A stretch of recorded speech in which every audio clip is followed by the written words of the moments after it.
Hello everyone and welcome to episode 142 of the WMMA 5 series here on the channel. It is Pride of Sea Worldwide Live from the USA, Volume 4, as we have, of course, the back-to-back as far as from the July.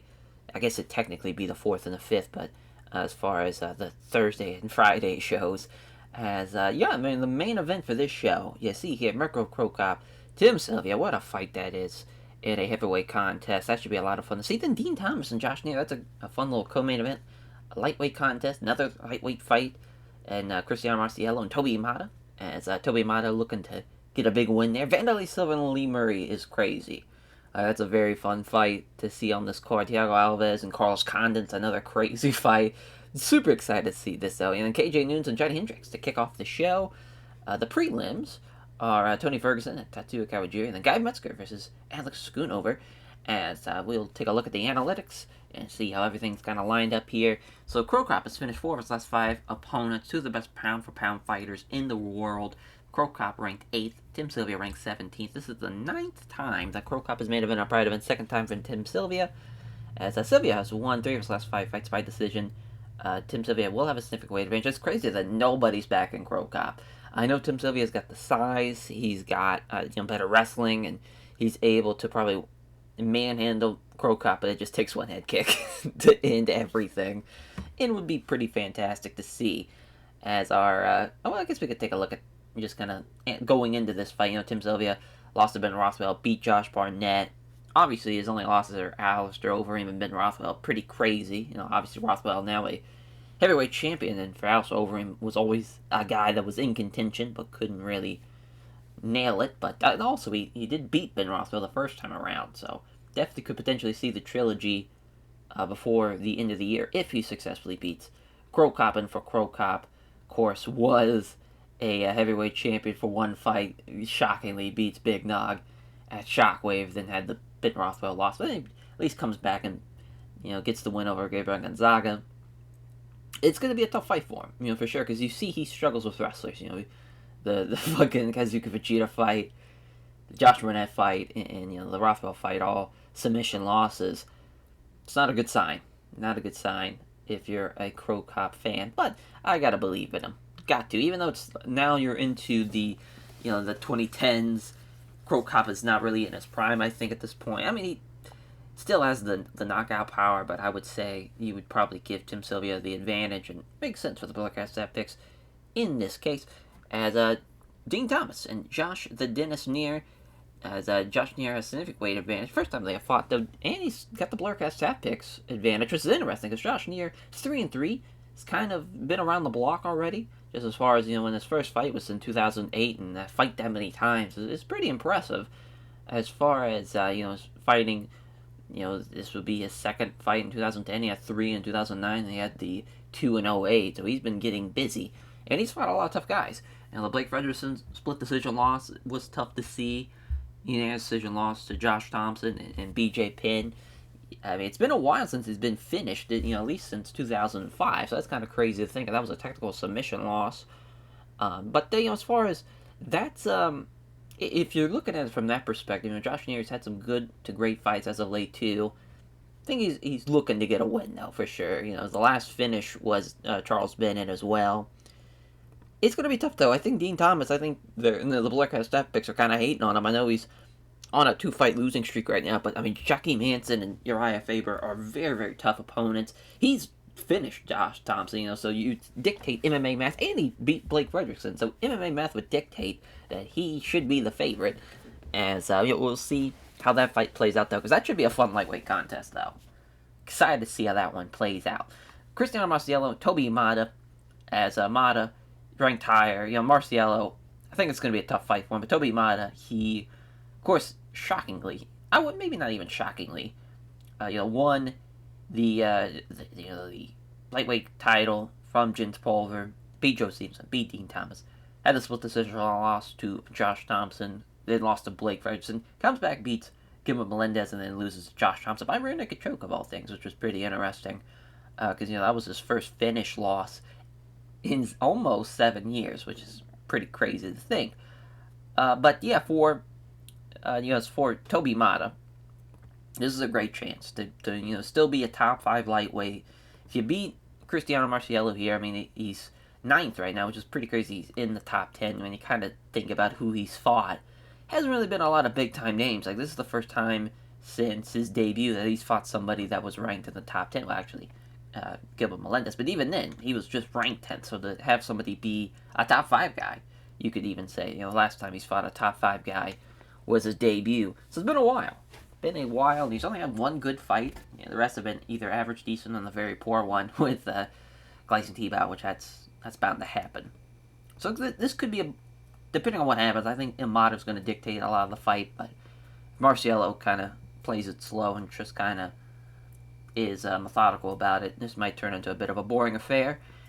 The Axe Murderer, Wanderlei Silva versus Lee Lightning Murray. Man, Wanderlei hasn't won in 2 years. Been a hot minute.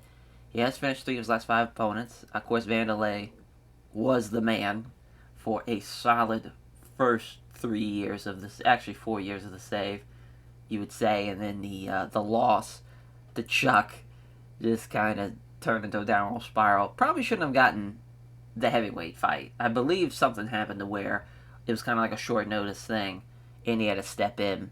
Because I even remember during this episode, a lot, there were some comments being like, I probably shouldn't have got that title shot. Which is completely understandable. At that point, he was on a 2-fight losing streak and was knocked out in the first round. Both those fights, literally the Dan Henderson knockout was 40 seconds into the first round. Just a tough couple of fights for him. Comes back after being in rings, beats Forrest Griffin, beats Nate Marquardt, gets another title fight, or the first title fight since 2005, loses to Silva, gets knocked out by Rampage, though. Obviously, he's fought some of the best in this division. And I would love to see maybe a trilogy with him and Dan Henderson now, since they haven't had a fight in a hot minute. That'd kind of be fun to see. Potentially, if he beats Lee Murray here. Even if he loses to Lee Murray, which I don't think he will, but you never know. Lee Murray was someone that was rising up the rankings very, very short time ago. As far as was beating some tough guys, beat Rampage, beat Frank Shamrock, was going on a bit of a run, then ran into Murillo and knocked out by Scott Smith and Alex Diebling, and just that middleweight division's so tough. There'd be a time where you lose one fight and then all of a sudden you're taking on another Savage in there, and you're just gonna get it just starts becoming a bit of an effect, just a trickle down effect after keeping on losing. And at least he as far as the decision losses, they're tough to handle, but at least he's been having good to great fights basically throughout his entire time here. Should be an exciting fight, though. I don't see how this won't be exciting. You got someone like the Axe Murderer, Wanderlei Silva, and Lee Murray's going to stand there and throw some great shots, too. That should be a fun fight. Could have been a main event of World Tour, why taping that fight there, as Thiago Alves taking on the natural-born killer, Carlos Condit, who has been on a roll, has not lost since January of 2005. Obviously, Thiago Alves has been an absolute murderer in there as well, as Condit finished 4 of his last 5. Alves finished 3 of his last 5. This is going to be a crazy welterweight fight, though, as Thiago Alves, 6-2 in Pride FC, just lost to George St. Pierre in a title fight, which was a tough fight to lose to, but also in that regard, as far as GSP just kind of laid and prayed and just kind of really just kind of drew it out a lot against him. And it's tough that he's only lost to like Jake Shields and George St. Pierre, guys who just didn't really want to stand and fight with him, because see, when someone actually tries to fuck with him, they'll knock him out, as far as from that perspective. This should be an exciting one, though. I can't believe Carlos Condit, though, has a 10 in reach advantage. That's insane. Carlos Condit, of course, 4-1, 9-3 as a whole.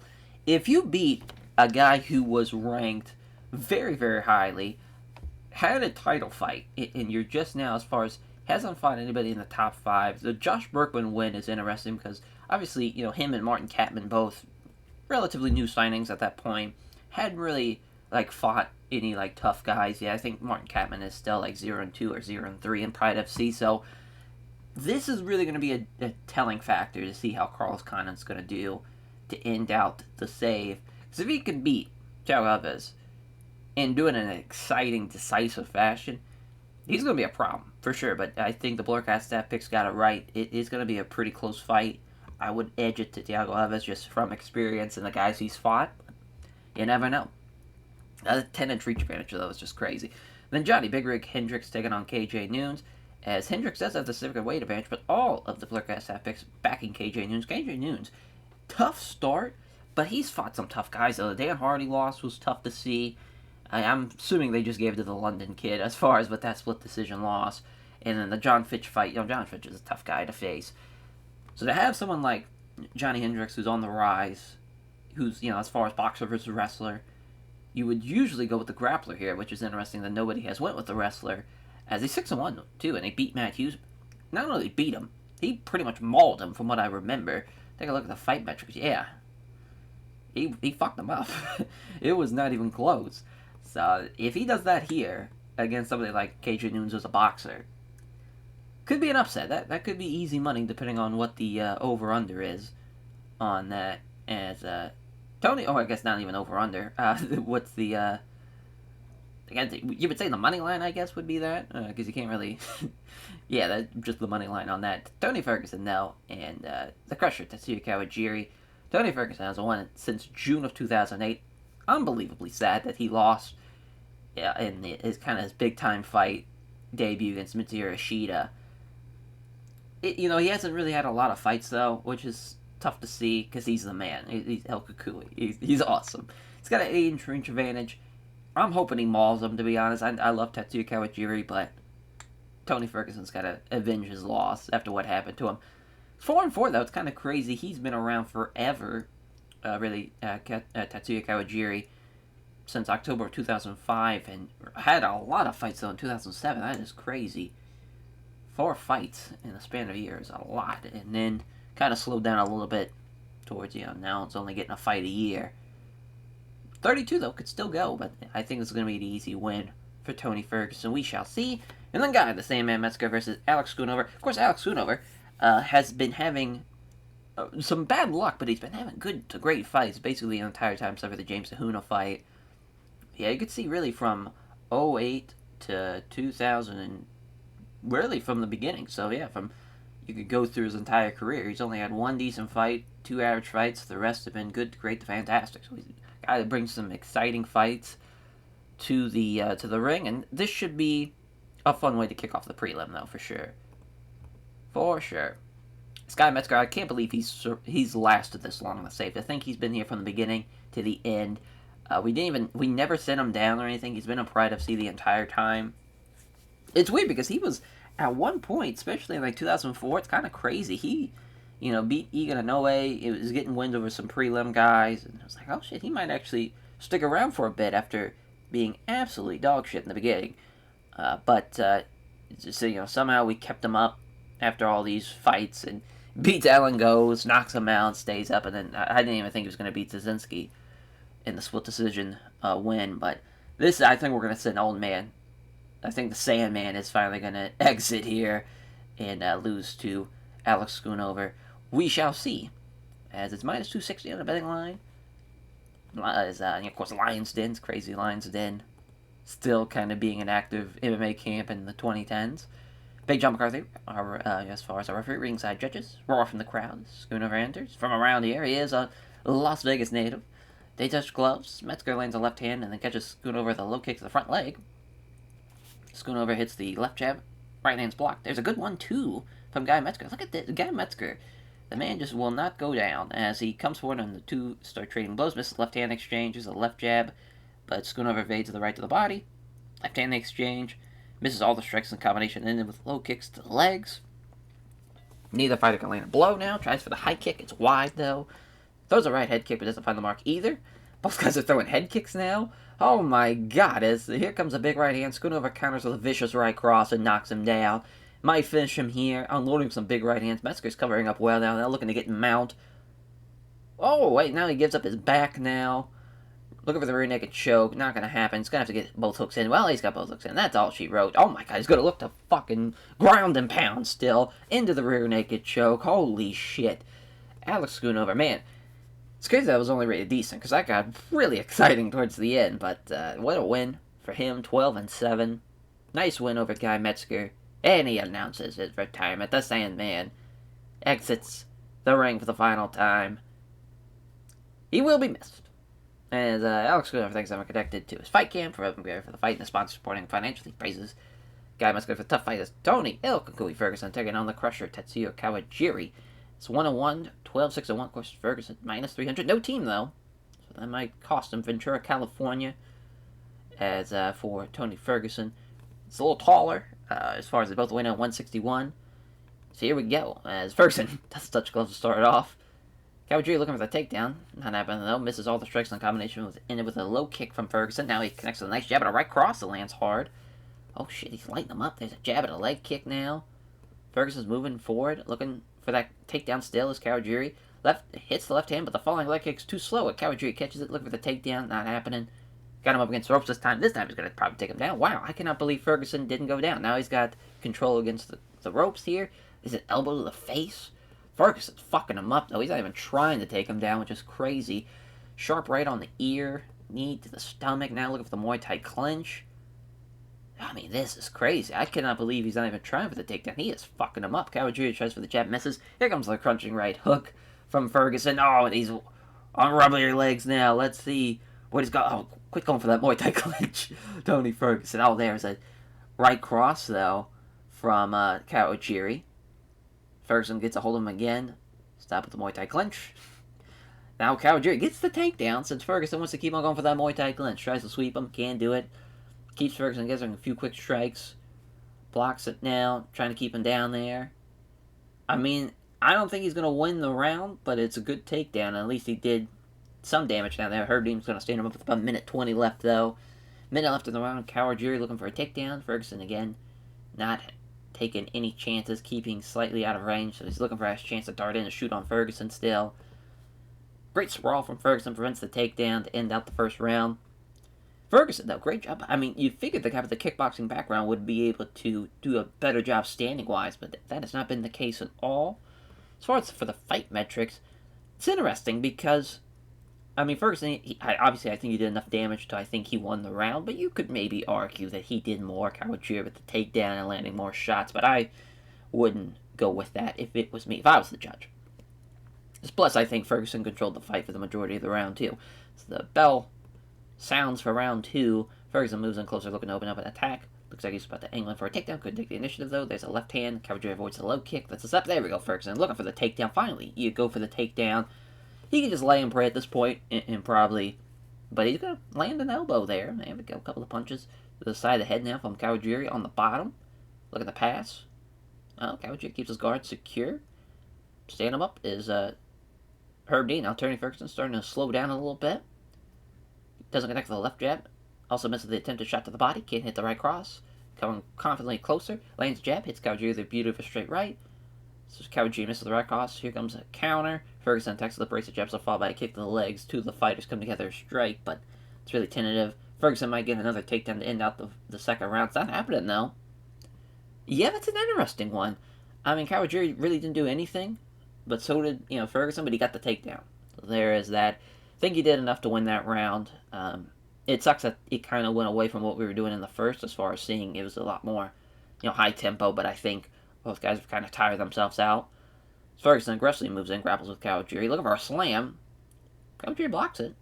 They meet in the center. Off target with a jab. Scores the right hook, though. It's been a pretty interesting fight. It scores with a single punch out of a flurry that comes out short of a body kick. No, Ferguson's talking trash. Come together and strike. Ferguson slipping past the right hook and taps a sequence of jabs, followed by a nice right hook of his own. Kawajiri looking for the takedown, not happening. Got him up against the ropes. If he can get him down here, this could be interesting, but he doesn't. Knee strike inside his own knee. Ferguson smothers Kawajiri against the ropes and scores the left to the side of the stomach. Knee strike to the thigh. Trying to go for the knee strike for the thigh, rather, but Kawajiri tightens the clinch. Press against the ropes, a couple of small punches to the ribs. Looking for the elbow. Kawajiri takes the opportunity to switch, though, so now he's in control. Ferguson's the one up against the ropes. Hard foot stop. Still can't get that takedown. Looking for the sweep now. Oh, that's a great inside leg trip. I don't think it's going to be enough, though, to win the fight, but he did win the round, though, I would say. It was pretty close, but I'd say he edged it. It's going to be interesting what the judges think, yeah. I think it was the right decision. Yeah, decision win for El Kukui, making that 2-1. It's a good fight, though, for Tetsuya Kawajiri. Just didn't do enough. They're unfortunate in that first round. Once he was kind of on, just those wobbly legs getting rocked, that really fucked things up for him. As a name checks all his sponsors, thanks all his fans who turned out to support him, says it was a tough fight, gives us respect to Tattoo Cavalieres. On to the main card now. We kick it off with KJ Noons and Johnny Big Rig Hendricks. Plus 270. Johnny Hendricks being the underdog is quite interesting. I would honestly take that 270 on a nice parlay here. As our first main fight is up next, KJ Noons. And Herb Dean's back out there as the ref, ringside judges. Noons is giving up at least 20 pounds, too. I don't see how this is going to be unless he catches them with a punch here. Looking at least some strikes. Couldn't take the initial... Oh, wow. As, that's interesting. As KJ Noons still, pushing the pace. Lands the left jab. Fades the big right punch. Fails to land on any of his strikes and with a combination. And it gets caught, that last kick. Doesn't take him down, but it gets him up against the ropes. And here comes the, Greco-Roman slam. Scott is back. Johnny Hendricks, obviously we know what he could do in real life, but he was also on the gas, but it's Pride FC. We don't care about that shit. As KJ Noons tries to move Hendricks off his back, but he can't. Got both hooks in again. Looking for the rear naked choke. Can't believe he hasn't finished them with getting both hooks in either. This is crazy. Looking for it again. Not happening. Still got both hooks in. A couple of big shots land through. Still landing some big time shots. Still got both hooks in. This is crazy. First of all, I can't believe they haven't stood him up. They've literally been in this for 6 minutes at this point. Wow. Come on, Herb. Stand him up. Jesus Christ. Unreal. Yeah, we all know who won that round. Thanks a lot, Herb Dean. Jesus Christ, second round. Noons comes forward on the attack. That's a counter jab from Hendricks. Doesn't jump with his opponent with a combination with a low kick. Surprised that wasn't caught either. Oh, there's a clean, powerful straight right, and he rocks him. Johnny Hendricks is a fucking problem. Still can't finish him, though. But he knocked him down. He just can't get caught at this rate, and he'll win this fight. Looking for the Kimura. KJ Noons fights that off. Looking to catch his breath. No progress being made. Referee stands it back up. Hendricks starting to slow down. And KJ Noons moving a bit tense. Obviously knows that he is down on the scorecards. He's got to go for broke here. Lands that right high kick. That could do it. Does not, though. Doesn't even phase him as Hendricks stands looking for his chance to shoot in to end out the second round. He might get the takedown. He does. Jesus Christ. Easy money. Easy money. I'd be fucking furious if KJ Noons with the upset here. I don't think it's going to happen, though. As Hendricks is going to go for another takedown. He's got it. There's levels to this, really. KJ Noons just did not have a chance. He gets rocked with a shot. He gets taken down multiple times in each round. He should have been finished in the first round, but it is what it is. Herb Dean's going to stand him up. Not like it matters at this point. Slipping past the right hook and encounters with a jab and a low kick. Yeah, it's over. Absolutely over. Unreal. What a win for Johnny Hendricks. Major win. 7-1. He would definitely be someone, if the save would have kept on going, he'd be somebody that definitely be a top 10 guy. For sure. For sure. Because it was just being that type of wrestler, he would do what Matthews did as far as being able to just dominate guys. But he, I think, has better striking power. He could fuck people up. To give the name check to Evan AMC Pinkerton, all of his sponsors, all of his friends, famous supporters, showing respect. Johnny Hendricks praises KJ Noons for his skill and toughness. Super excited for this one, though. Thiago Pitbull Alves, the natural-born killer, Carlos Condit, man.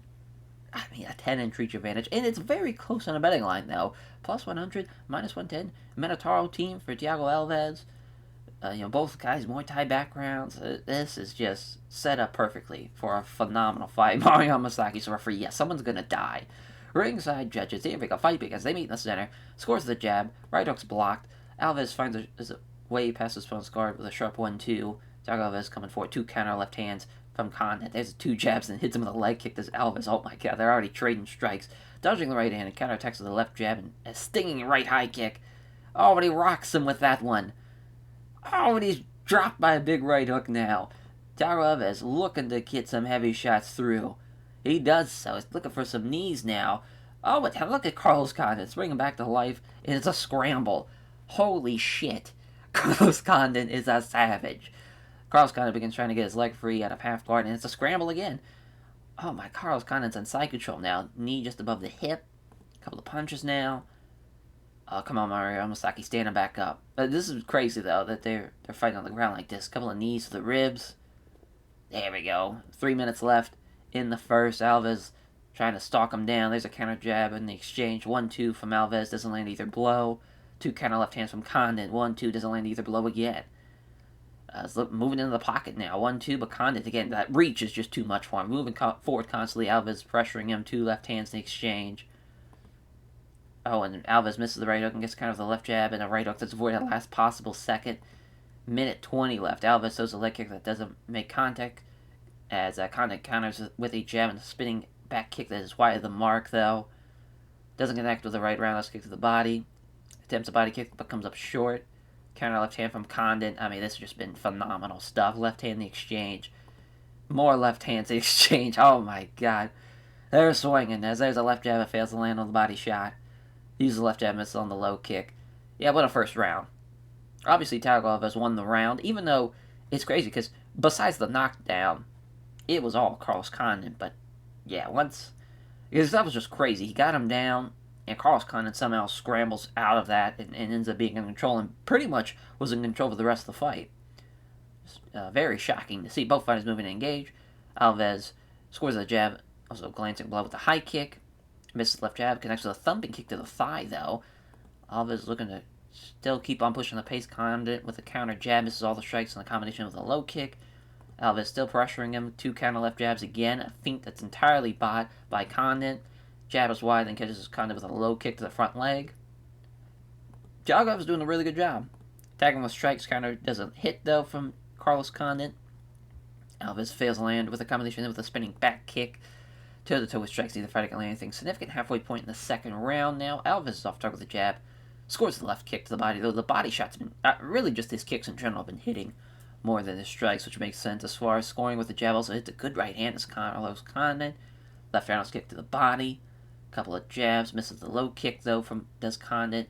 There's a leg kick, doesn't make contact. Alves counters with a jab and a quick kick. Condit's getting tired now. Alves misses a right hook and leaves the open for a counter with a nice right hook from Condit. There's a counter left hand from Carlos Condit again. There's a leg kick from Alves.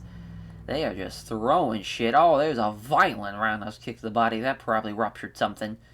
Knocks him down. Looking to finish it with stomps and kicks, but he's too slow, though. Carlos Condit's already back to his feet. But, yeah, Thiago Alves, he's won this fight. He just can't get caught going into this final round.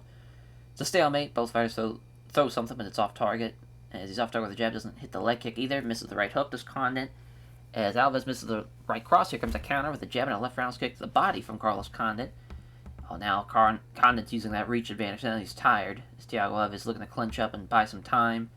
Oh, Carlos Condit looking for oh boy, he's got the Muay Thai clinch. Knee to the ribs, didn't have enough power behind it. Now misses the knee strike, still maintains control. Knee strike to the chest again, doesn't have a lot of power behind it. Another knee strike to the chest, no power behind it at all. Man, if he would have thought about doing that Muay Thai clinch earlier in the fight, before both guys were tired, he could have done a lot of damage for sure. Now his leg kicks are getting checked. Man, Thiago Alves, once he got tired, he got fucked up. As there's a jab and a left roundhouse kick to the body. Alves with a left jab and a left roundhouse kick to the body as well. 2 counter left hands from Condit.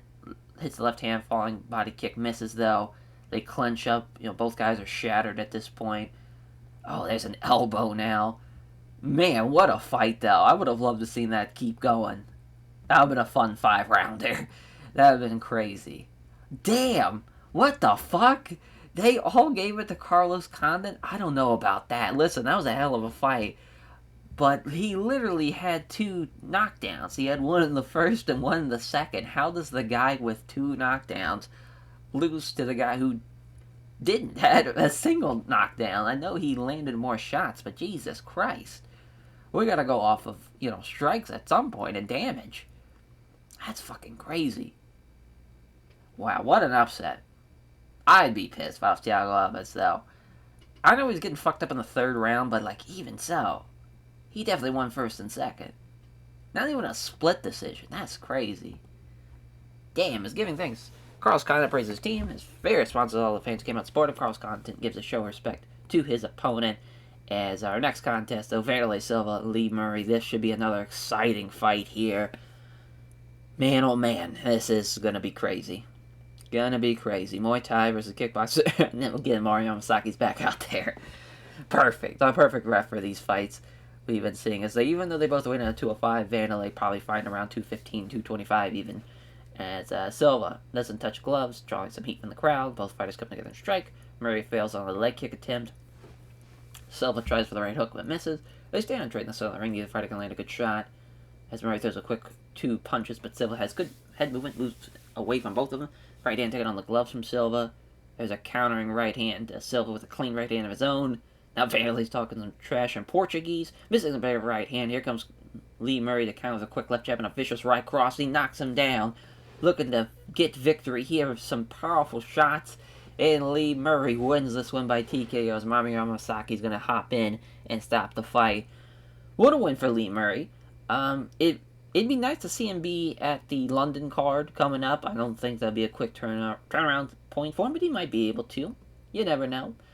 Oh man, yes, thanks to everyone connected to his team, Team Murray, for helping prepare for the fight. The sponsor supporting him financially, physically grabs the microphone, calls out Talise, says that he will destroy him. It's Cristiano Marciello, Toby Mata, our lightweight contest here before the co-main event, Death Clutch Gym, CM System for Marciello and Toby Mata. Judo versus Brazilian Jiu-Jitsu fight here, both guys in their early 30s. Herb Dean's a referee, ringside judges, here we go, opening bell. Mata looked like he was about to shoot in, but Marciello simply took the initiative first, throws some strikes and kicks to the body, but Mata defends them all well. 1-2 from Marciello fails to land. Mata's looking for the takedown, but Marciello with a great sprawl again. There's a leg kick now for Marciello. Mata looking for the takedown, not happening either. We're at a bit of a stalemate here. Marciello is up against the ropes. He's going to get this takedown. Does he? Mata blocks his transition to guard. Just looking to keep him down. Look for the knee bar. That'd been interesting. Looking for it again. Not happening. He'll probably try to go for it again. Oh, wow. Look at Herb Dean standing him up. Love it. Tentative left hand from Imada lands. Quick punches and land, though, from Marciello. 1-2, but again, Imada was equal to it. Marciello's just kind of outclassed here. Just, it is what it is. Imada's going to get him up against the ropes again. Going to probably take him down after a couple punches to the body and the side of the head. Yeah, but he's got it. It's a big takedown. Trying to transition the guard. Yeah, I mean, we kind of see what's happening here. He's just going to be outclassed. But Imada, as far as he could still blow it, but that was a very good first round for him. Imada shoots in on Marciello. Doesn't get the takedown, but he'll get it once we get him up against the ropes and do the sweep. Yep. He's got side control. And he'll probably keep him down there for the rest of the round as he's looking for mount. Can't get it, though. As far as Cristiano Marciello, just got to survive. He's blocking him every time he tries to get in the mount. And Herb Dean's going to stand up with 29 seconds. Not like it's going to matter. Because Imada's going to go for another takedown attempt. And yeah, that's just rinse and repeat. Go for the takedown, don't get it, get him up against the rope, sweep him. Yep. As that's just, it is what it is. Marciello scrambles for the position. Back to his feet, but Imada immediately grabs him. And he takes him right back down. He's got side control. He's probably going to keep him down for the rest of the fight now.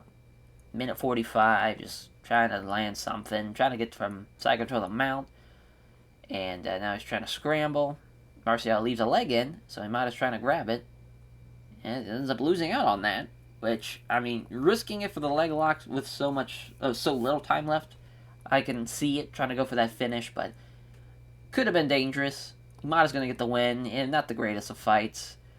I would blame that on Imada more than Marciello, to be honest. Tough break. As Toby Mata gives a name check to everyone at Death Clutch Gym, officer, sponsors office, friends, family, and supporters as he praises Marciello for the tough fight. It's our main event, lightweight contest. Dean Thomas, Josh Neer, 25-10, 14-5. Brazilian Jiu-Jitsu background for Dean Thomas, mixed martial arts for Josh Neer. Des Moines, Iowa, Orlando, Florida. 2 Americans here in the co-main event as Black House, which is crazy. Josh Neer's in Black House. And AMC Pickerton for Dean Thomas. Both are in the minuses for the betting lines. Should be a close one. Mario Yamasaki's back out there. Ringside judges. Round 1 begins. Look, they're about to angle for a grapple. Couldn't take the initiative. Jab lands from Nia. Thomas dodges the roundhouse kick to the body, though. They clinch up, start jockeying for position. Works way in dominant position to clinch. Got him up against the ropes now. A bit of the same thing we just saw in the last lightweight contest. He's got like a face lock on him now. He's trying to pound away, not happening though. As Neer takes a sharp kick to the body. As Thomas rolls onto his back now, trying to secure ground position. Can't get Thomas down, and the scramble begins again. Thomas sees that Neer has a left leg in, as quickly tries to seize it. Doesn't get the leg lock, ends up just pushing him out of position. I mean, I respected going for the leg lock, but I just don't think that was going to happen. As Neer is going for the soccer kick, Thomas quickly springs back up, and they clinch up, start wrestling again. Neer with a nice knee strike to the body. Looking for another knee strike to the body. So he does hit it, looking to get him against ropes. Now looking for the takedown. He's got him.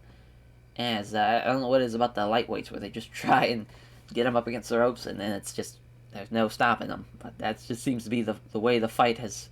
Both fights have gone so far. Stuck on the knee side control. There's a knee strike to the rib. Looking for an armbar. Not happening though. Do like that. Looking for a Kimura now. I like that Josh Neer's trying to at least finish the fight down there, unlike Toby Imada. Neer looking confident now, shortening the range, looking to strike. Tentative weak jab lands.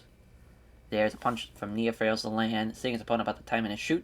Dean Thomas times it well. Looking for the trip takedown now. Not happening though. And Josh Neer has control again. Looking for the takedown. He's got it. I mean, it's a scramble again. Neer is on his back pulling guard. Ends up losing out on the scramble, but not enough time for Dean Thomas to really do anything. Interesting round, as far as Josh Neer has had the advantage when they're standing, but it's been pretty even when they're on the ground. The shots to the ribs, though, off the clinch have definitely been showing the effects on Dean Thomas. Gonna have to ice that up. The bruises are gonna start forming as Kane at the step left jab. Hits a straight right that lands hard, though, does Neer. To start off the second, they clinch. Neer's the aggressor. Another knee strike to the ribs. Got him against the ropes, looking for the trip. He's got it as well. For the Von Flue choke, and he's got him. Fuck yeah, Josh Neer, what a savage. Gets the win in the second round. Our first, and potentially only submission victory of the card, depending on what happens in this main event. But man, what a fight for Josh Neer. Has a lot of respect for Dean Thomas, gives a show of respect to him, praises his team. Fucking Black House. It's crazy. No wonder he's doing so well. Yeah, fucking Black House. Miracle Crow Cop versus Tim the Maniac Sylvia. It's Tim Sylvia, 16-2, 14-3 for Crow Cop. No team for Crow Cop, plus 170. The underdog. Both guys in the mid-30s. 6 inches of height does Tim Sylvia have, and at least 30 pounds. Big John McCarthy, only man big enough to referee this one. Ringside judges. I mean, this is going to be an exciting main event. Both fighters step in, misses the roundhouse kick to the... counters the missed roundhouse kick, rather, with a jab and a right roundhouse kick to the body. That's crazy. Tim Sylvia was the first guy to throw a fucking body shot, or just a leg kick in general. Crow Cop again with a counter. Quick right jab. Body kick fails to land again. Sylvia slipping past the left hook and attacks with a quick left jab and a right hand. It's crazy they're trading strikes. I mean, Tim Sylvia does have a boxing background, but you'd think he would just go with the wrestling. He's off target with the right jab. Lands the right hook to the body. There's a nice right hook from Tim Sylvia. Slipping past the right hook, counters with a right jab and a low kick that doesn't connect. Scores the jab, fails on the body kick. Hits the jab, misses on the high kick. This is Tim Sylvia. Both fighters come together and strike, missing the big left hand and allowing Sylvia to attack with a right cross. Sylvia misses the right cross. Here comes a counter from Crow Cop now with a right jab and a kick to the lead leg. Kane at the left crosses Crow Cop. There's his right crosses blocked as Tim Sylvia. Their shit is just missing and getting blocked now. Stalemate. Both fighters can't land anything. Misses the right jab. Also comes up short on the body shot. Tim Sylvia throws some punches on a low kick, but Crow Cop dodges the former and smartly checks the latter. Crow Cop with the right hand. And there's a superb head kick from Tim Sylvia. Knocks him out cold. Man. When you knock out Crow Cop, I mean, you gotta respect it. That's fucking crazy. Head kicks him. Damn. Fucking wild. What a win for Tim Sylvia. I gotta give him that. As he gives a name check to everyone at AMC Pennington, all of his favorite sponsors, all of his friends, famous supporters. Yeah, definitely want to have the Ben Rothwell potential trilogy as for the heavyweight title. Just makes sense. A lot of people there for just a worldwide taping, though. 18,000 in attendance. That is awesome to see. A 64 on the critical rating. We kind of got saved. The Imada Marciello fight fucked us. But other than that, I'm pretty happy with the card. As we increased our pop everywhere. Good sign. Good sign there. Yeah, I got to give the performance bonus to Tim Sylvia, to Josh Neer, to Lee Murray, Carlos Condon, and Johnny Hendricks. A lot of guys made a lot of money tonight. I'm trying to think, does anyone in the prelim? Nah. Yeah, we should be good on that. And we still made almost $10 million. That's crazy. Yeah, and I like that a lot of guys are making over 100K, though. Do like that. I mean, we could probably give fighters even more money, honestly. We are quite the conglomerate at this rate. I mean, we're over 300 million, I think. I think we're over 250 last time I looked. Because I really haven't been paying attention, because at this rate, it's just like we're just a cash farm. But, yeah, it's crazy to think we are now going to be in August. We just have... I think we're down to 10 shows, or less than 10 shows, because we have the 2 in August, 2 in September, 2 in October, and then 2 in November and 2 in December. So, I mean, that's, yeah, that is right at 10. That's crazy. That is crazy. We might have one more than 10. We might have 11, but that's, I mean, never would have guessed to think in this save that we'd be down to our final 10 shows. But we very much are, and that's shocking. Yeah, 239 to be exact. We'll go through like all the numbers and stuff, obviously at the end of the save. But I do kind of want to give maybe some more money off the performance bonuses potentially for this last half of the save. But thank you all for watching, and we will catch you guys next time for Bushido in Osaka 11. Take care, everyone.